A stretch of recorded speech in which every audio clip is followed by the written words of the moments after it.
আপনি ভয় পাবেন না। মোহাম্মদ কাফের মুশরিক হিন্দু বৌদ্ধ ইহুদি খ্রিস্টান 360টি মূর্তি দেব দেবী লাত মানাত যাবতীয় যা কিছু আছে সবকে উপেক্ষা করে ধর্ম প্রচার করে। আল্লাহু আকবার। বলেন কি আপনি ইমাম সাহেব হক কথা বলে না? কিছুক্ষণ আগে একজন বলেছে ইমাম সাহেব নাকি হক কথা বলে না। হ্যাঁ, ইমাম সাহেব নাকি হক কথা বলে না। কোন মায়ের বেটা আছে ইমামের সামনে কথা বলবে? ইমাম সাহেব কথা বলছে ধর্ম নিয়ে, ইমাম সাহেব কথা বলছে কোরআন দিয়ে, ইমাম সাহেব কথা বলছে বিশ্বনবীর আদর্শ দিয়ে। কে বলবে তার সামনে কথা? কে রব্বি ইমামকে? ইমামই তো নেতা, ইমামই হচ্ছে নেতা। একজন ইমাম পারে তার মহল্লাকে সুন্দর করতে, একজন ইমামই পারে একটা মহল্লাকে বেদাত দিয়ে ভরপুর করে দিতে। কথা মনে হয় বোঝাতে পারিনি। সম্মানিত দিনী ভাই, ইমাম সাহেব দাঁড়িয়ে বলছে জানাজার সালাতের মধ্যে ইমাম সাহেব বলছে আপনারা সকলে বলেন 4 তাকবীরের সাথে এই ইমামের পিছনে আমরা এই মাইয়িতের সালাত আদায় করতেছি। দেখেন, ইমাম নিজে বেদাত শিক্ষা দিচ্ছে, ইমাম নিজে মুসল্লিদেরকে বেদাত শিক্ষা দিচ্ছে। আমার জীবন দশায় আমি যতদিন বেঁচে আছি ততদিন সময় থাকলো এই কথা যে ইমাম বলবে যে 4 তাকবীরের সাথে ইমামের পিছনে সালাত আদায় করতেছে, এই কথা কোথায় পেয়েছে? এই কথা কোথায় পেয়েছে? আপনি মুসল্লি জিজ্ঞেস করুন তাকে, ইমাম সাহেব এই কথা নবী মুহাম্মদ সাল্লাল্লাহু আলাইহি ওয়াসাল্লাম কোথায়, কোন স্থানে বলেছেন? এই হাদিস কোথায়? বলেন কি আপনি ইমাম নিজেই বলছেন নামাইতু লিল্লাহি তাআলা আরবা তাকবীরাতে সালাতিল জানাজা, একেবারে নগদ মিথ্যে। এই কথাই আল্লাহ বলেছেন ফালা ইয়াকুম ফি সাদরিক, মুহাম্মদ কলুষিত অবস্থায় ধর্ম প্রচার করবেন না, আপনাকে প্রোটেকশন দেব আমি। মুহাম্মদকে কে প্রোটেকশন দেবে? আল্লাহ দেবে। সত্য বলাও কঠিন, সত্য মেনে নেওয়া কঠিন। সূরা আল আরাফ 2 নম্বর আয়াত, অত্র আয়াতের বিবরণে তিনি বলেন কিতাবুন উনজিলা ইলাইকা ফালা ইয়াকুন ফি সাদরিকা হারাজুম মিনহু লিতুনজিরা বিহি ওয়া যিকরা লিল মুমিনিন।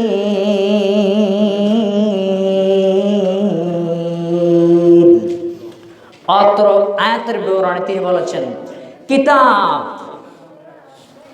কিতাব শব্দটি দিয়ে আল্লাহ সুবহানাহু ওয়া তাআলা তার পবিত্র কালামকে বুঝিয়েছেন। সুবহানাল্লাহ বলেন। এক কিতাব, এ পৃথিবীর মানুষ শোনো, কিতাব এ কোরআন উনজিলা নাজিল করেছেন তোমার প্রতিপালক যিনি তোমাকে বানিয়েছেন। সুবহানাল্লাহ। আমাদেরকে কে বানিয়েছেন বলেন তো? আমাদের প্রতিপালক যিনি হচ্ছেন সার্বভৌমত্বের মালিক। মানুষ মনে করে বাংলাদেশের প্রতিষ্ঠাতা নাকি অমুক, এটি একেবারে শিরকে আকীদায় তারা ডুবে আছে।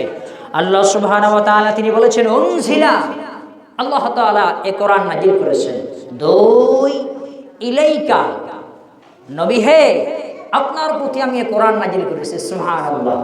বলেন তো কোরআন কে নাজিল করেছেন? আল্লাহ। কার উপরে? আমাদের নবী মুহাম্মদ সাল্লাল্লাহু আলাইহি ওয়াসাল্লাম, তার উপরে এ কোরআন নাজিল করা হয়েছে। 3 আল্লাহ সুবহানাহু ওয়া তাআলা 3 নম্বর সেন্টেন্সে তিনি বলেছেন ফালা ইয়াকুন ফি সাদরিক, ফালা কখনো নয়, এখন মুহাম্মদ আপনি হবেন না, ফি সাদরিক আপনার কলব, আপনার হৃদয়, আপনি ভীতি সন্ত্রস্ত হবেন না। আল্লাহু আকবার বলেন। মুহাম্মদ ধর্ম প্রচার করতে গিয়ে আপনি ভীতি সন্ত্রস্ত হবেন না, ছোট মন মানসিকতা নিয়ে ধর্ম প্রচার করবেন না, এটা আল্লাহ বলেছেন। ফি সাদরিক হারাজ, ফি সাদরিক হারাজ, আল্লাহ সুবহানাহু ওয়া তাআলা তিনি বলেছেন ধর্ম আপনি যখনই প্রচার করবেন বামপন্থী আর রামপন্থী আপনার মাথার উপরে চেপে বসবে। পৃথিবীর মানচিত্রে আমরা দেখতে পাই যেই বাজারা যেখানে যে অবস্থাতেই দিনের হক কথাগুলি বলছে, হয় তাদেরকে জেলখানায় বন্দী করা হচ্ছে, না হয় তাদেরকে ফাঁসির কাস্টে ঝুলানো হচ্ছে, না হয় তাদেরকে মিথ্যা মামলা দিয়ে তাদেরকে শেষ করে দেওয়ার একটা চক্রান্ত শুরু হচ্ছে। কথা বলে ঠিক কিনা?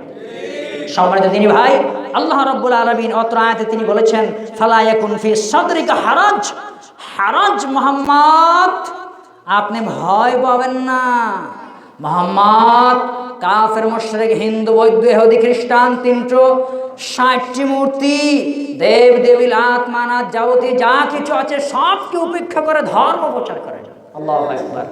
বলেন কি আপনি ইমাম সাহেব হক কথা বলে না? কিছুক্ষণ আগে একজন বলেছে ইমাম সাহেব নাকি হক কথা বলে না। হ্যাঁ, ইমাম সাহেব নাকি হক কথা বলে না।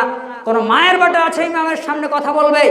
ইমাম সাহেব কথা বলছে ধর্ম নিয়ে, ইমাম সাহেব কথা বলছে কোরআন দিয়ে, ইমাম সাহেব কথা বলছে বিশ্বনবীর আদর্শ দিয়ে। কে বলবে তার সামনে কথা? কে রব্বি ইমামকে? ইমামই তো নেতা, ইমামই হচ্ছে নেতা। একজন ইমাম পারে তার মহল্লাকে সুন্দর করতে, একজন ইমামই পারে একটা মহল্লাকে বেদাত দিয়ে ভরপুর করে দিতে। কথা মনে হয় বোঝাতে পারিনি।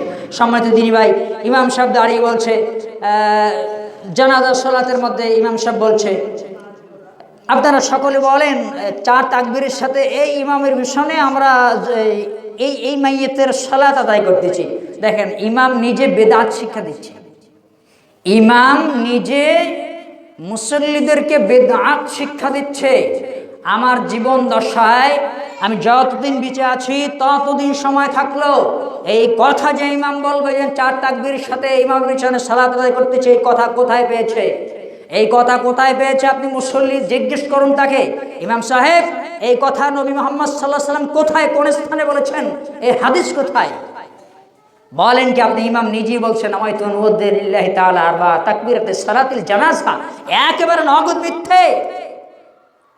এই কথাই আল্লাহ বলেছেন ফালা ইয়াকুম ফি সাদরিক, মুহাম্মদ কলুষিত অবস্থায় ধর্ম প্রচার করবেন না, আপনাকে প্রোটেকশন দেব আমি। মুহাম্মদকে কে প্রোটেকশন দেবে? আল্লাহ দেবে। এই প্রতিষ্ঠান গড়ার উদ্দেশ্য হলো কোরআন এবং সহিহ সুন্নাহ মানুষের ধারে ধারে পৌঁছে দেওয়া। এই প্রতিষ্ঠান গড়ার উদ্দেশ্য হচ্ছে সহিহ সুন্নাহ প্রত্যেক ব্যক্তির ধারে ধারে পৌঁছে দেওয়া।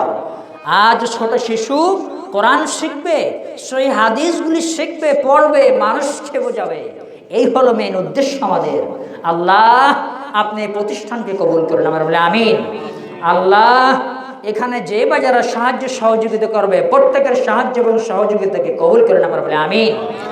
সম্মানিত দিনী ভাই, এরপরে আল্লাহ সুবহানাহু ওয়া তাআলা তিনি বলেছেন লিতুনজিরা বিহি ওয়া যিকরা লিল মুমিনিন, লিতুনজিরা বিহি ওয়া যিকরা লিল মুমিনিন। আয়াতের বিবরণে আল্লাহ সুবহানাহু ওয়া তাআলা তিনি বলেছেন এই যে এতক্ষণ বক্তব্য ভাষণ আল্লাহ দিচ্ছেন, হে পৃথিবীর মুমিন। ইমাম সাহেব কি মুমিন নয়? ইমাম সাহেবকে তো আমরা সাধারণ ভাষায় ভালো মানুষ মনে করি। কি কথা বলেন? যে বা যারা যেখানে মসজিদ আছে সেখানকার ইমামকে পাবলিক জনতা উপস্থিত মুসল্লি তাকে তো তারা মহব্বত করে, ভালোবাসে, ভালো জানে। কথা বলেন, জানে কি? আল্লাহ তাআলা তিনি বলেছেন অযিকরা, উপদেশ লিল মুমিনিন, সারা পৃথিবীর যত মুমিন মুমিনাত রয়েছে তাদের জন্য একটা শিক্ষা বার্তা পৌঁছে দেন। সুবহানাল্লাহ। মুমিনরা কি আয়াত দেখে না? মুমিনরা কি কোরআন পড়ে না? মুমিনরা কি কোরআন অধ্যয়ন করে না? মুমিনরা কি কোরআন বোঝার চেষ্টা করে না? তারা যারা জানে না, যারা জানে তাদের কাছে জেনে নেন না। সমস্যা কোথায়? সূরা নাহল 43 নম্বর আয়াত, 14 নম্বর পারা 10 নম্বর পৃষ্ঠাতে আল্লাহ সুবহানাহু ওয়া তাআলা বলেছেন জানো না, সমস্যা নেই, যারা জানে তাদের কাছে যাও। যারা সুন্দর জানে, কোরআন এবং সহিহ সুন্নাহের জ্ঞান রাখে, তাদের কাছ থেকে সঠিক সিদ্ধান্তটাকে গ্রহণ করো। সুবহানাল্লাহ। সমস্যা কোথায়? সম্মানিত দিনী ভাই, আজ আমরা পিছিয়ে পড়িয়াছি কারণ হক বলাও কঠিন, হক মেনে নেওয়াও কঠিন। আয়াতের বিবরণের সামনের দিকে অগ্রসর হই।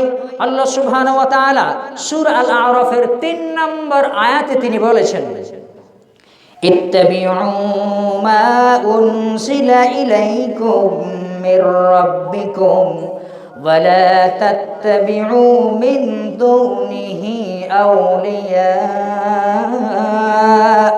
قليلا ما تذكرون।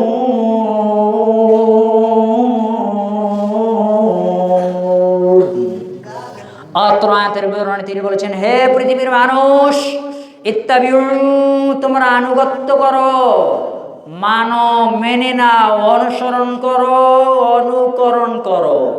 হে পৃথিবীর মানুষ, ইত্তাবিউ, তোমরা অনুসরণ করো, তোমরা মানো, মান্য করো, নেতা হিসাবে গ্রহণ করো, আদর্শ হিসাবে মেনে নাও। মা উনজিলা, যা আল্লাহ নাজিল করেছেন, এক সেকেন্ড আল্লাহ রাব্বুল আলামিন তিনি বলেছেন, পৃথিবীর মানুষ, মা উনজিলা, যা ইলাইকা, নবী মুহাম্মদের উপরে যে কোরআন নাজিল করা হয়েছে, শুধু কোরআন মানো। সুবহানাল্লাহ বলেন। বলেন কি ইমাম কোনোদিন বলে না যে শুধু কোরআনই মানা লাগবে? ইমাম সাহেব এই যে দেখেন না, কিছুক্ষণ আগে অনেক বক্তব্য দিয়েছে, সব জাল হাদিস, সব ভীতি প্রদর্শন, যা কিছু দিয়েছে একেবারে নগদ ঢামিতে কথা। কে বলবে, কে রুখবে, কেউ দেখার নাই। কথা নাকি বলাই যায় না, বললেই নাকি সমস্যা।